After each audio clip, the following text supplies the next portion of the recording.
আপনি যত বড় হতে চান না কেন, একটি মাত্র চেক করে নেবেন আপনার সঙ্গে আপনার মা বাবার দোয়া আছে কি না।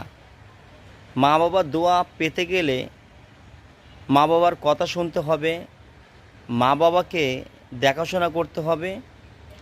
মা বাবার যে চাহিদাগুলো আছে সেই চাহিদাগুলো একটা সন্তান হয়ে সেই চাহিদাগুলো মিটাতে হবে।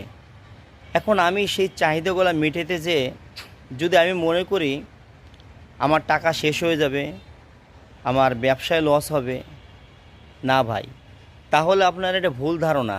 কেননা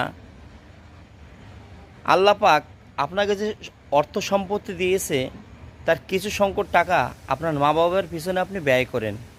এই টাকাগুলো যদি আপনার মা বাবার পিছনে যদি ব্যয় যদি করেন, তাহলে এইখান থেকে আল্লাহ পাক আপনাকে আরও টাকা ইনকাম করার জন্য ব্যবস্থা করে দেবে।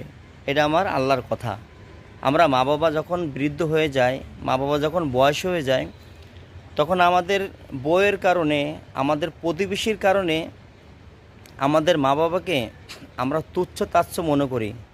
আমিও তো একদিন বাবা হব, আমিও তো একদিন বৃদ্ধ হব, তাহলে আমার বাবা মার সাথে আমি যে ধরনের আচরণ এখন করি, আমার ছেলে মেয়ে অথবা আমার সন্তান সে যদি আমার সাথে এই ধরনের আচরণ করে, তখন আমি কোথায় যাব? কথাটা মিলিয়ে দেখবেন, কথাটা বাস্তব।